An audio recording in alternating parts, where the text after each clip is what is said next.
My name is Jani Jaatinen or Gokul Chandra.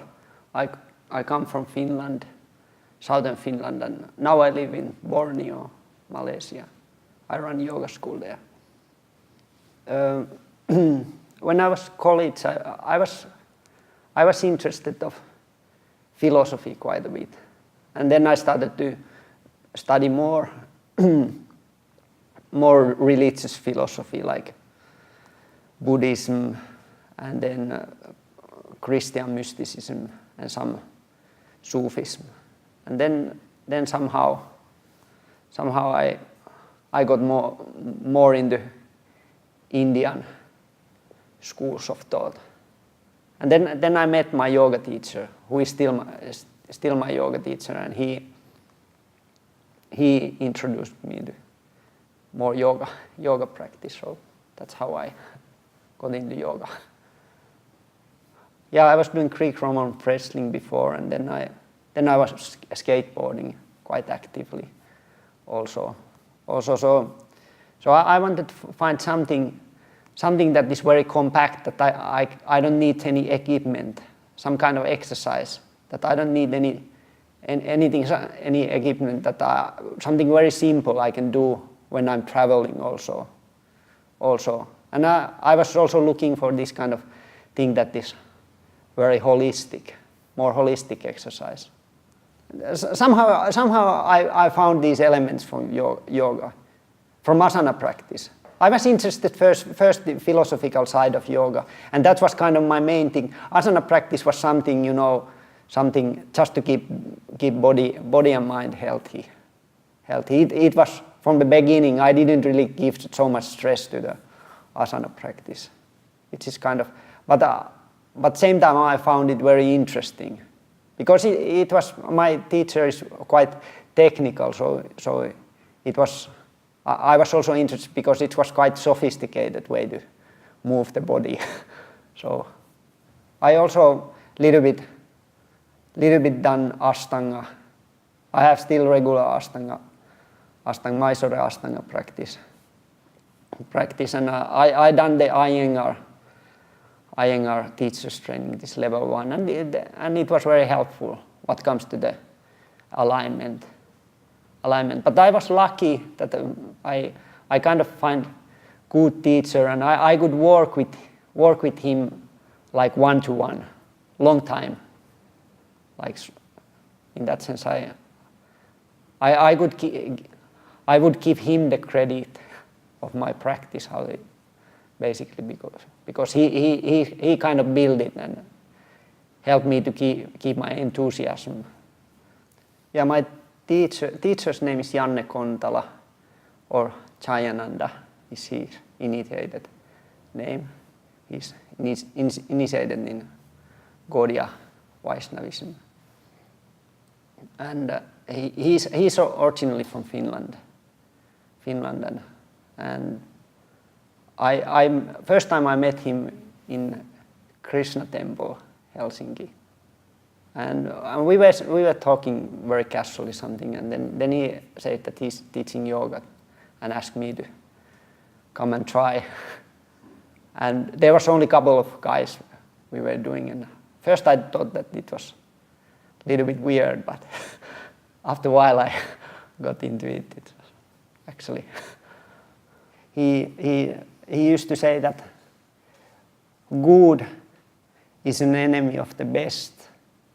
So that you kind of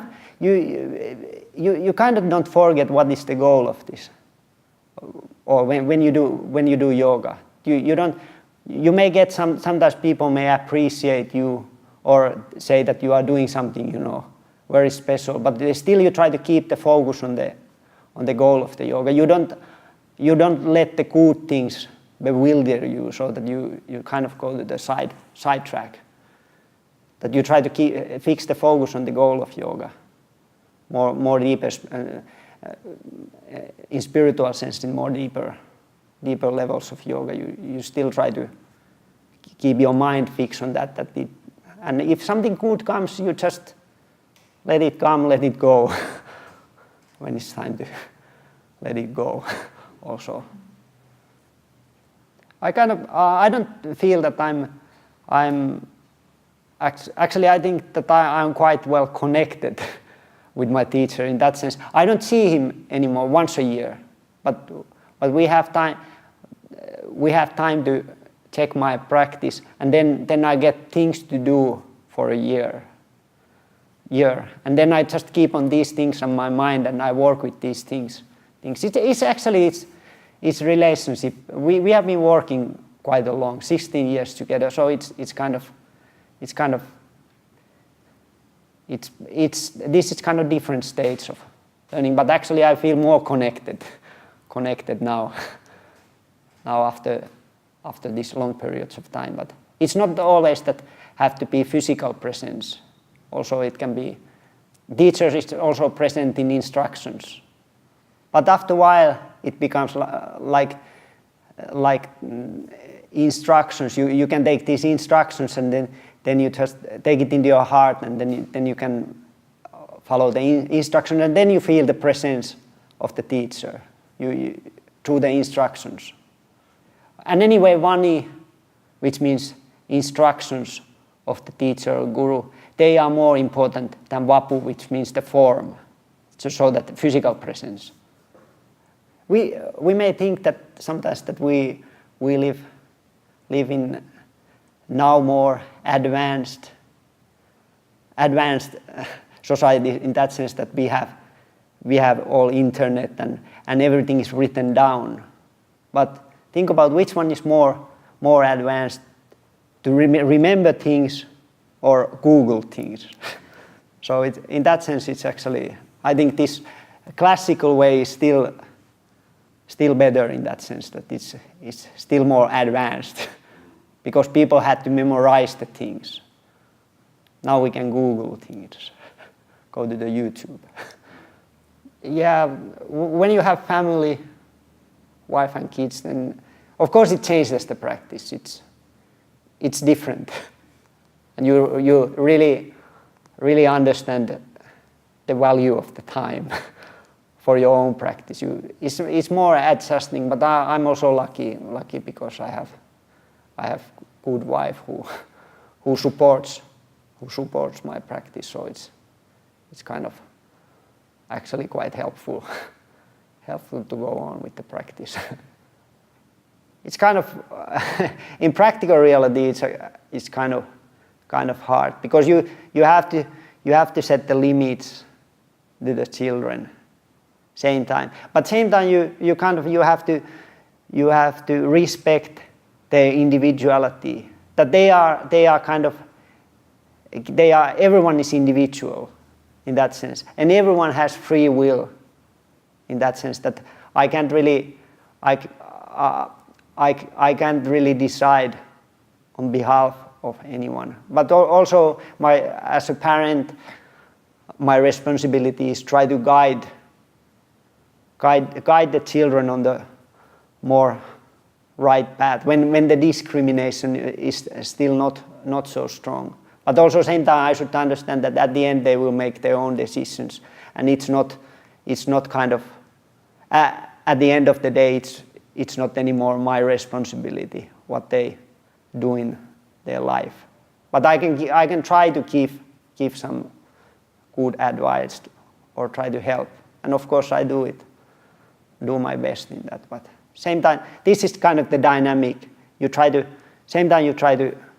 help, but same time you also understand that at the end they will make their own decisions anyway. I have a yoga studio in Kota Kinabalu, Malaysia. It's Borneo side, on Borneo island, and we have big house, and we live upstairs, and then we have studio downstairs, and we have a nice group there, a dedicated group of people, quite a lot Malaysian Chinese, but also other groups, some Muslims, and then also some expats who living there from Australia, and I think we have quite nice small community there, and people are very keen to learn and practice. So when I have opportunity to stay there, it's actually quite, I really like that work there. And anyway, I like to work with same people to deepen their practice. And it's also building the relationship when you have opportunity to work with someone longer time. It's kind of when the relationship deepen, it's more easy to help people with their practice also. And it's two-way road also. You learn things about yourself also. It's not only about telling people how they should do, but it's actually teaching you. You are learning same time from them also. So it's interaction. But in order to bring it more deeper levels, it has to go on. Otherwise, it's difficult. I like to work with I have several things what I'm working now. I like to work with the bandhas, as I have done for a while already, and then breathing exercises, pranayama. My interest is there, and mantra meditation. It's kind of my main business, so it's always on the top of the list. I try to improve concentration. I really somehow try to improve with that. So that's kind of main thing. But breathing exercises, it's also an interaction between the mind and breathing. That's kind of interesting. How you can control the breathing with the mind and mind with the breathing. I think we should, as a yoga practitioners, we should be open-minded and kind of try to accept as far as we can accept people as they are, and accept their religious or spiritual values as long as it's in healthy context, and also not be politically too inclined to take part of certain group. More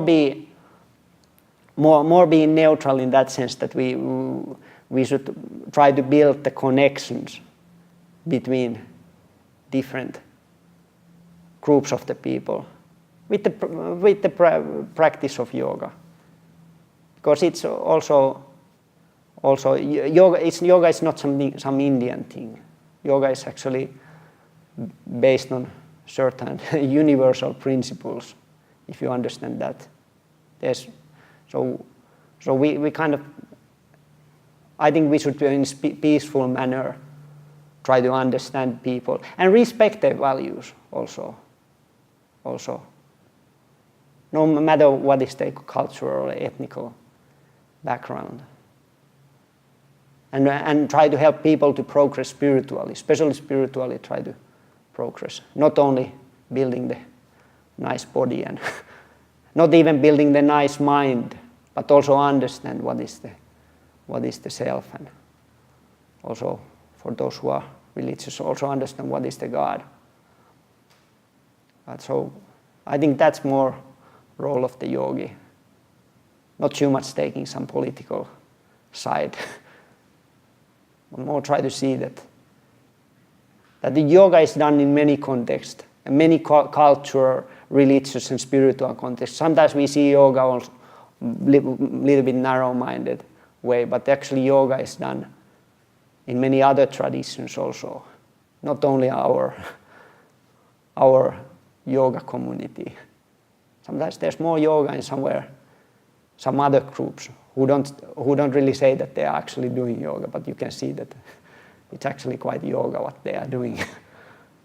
So we should try to see that it's kind of universal things.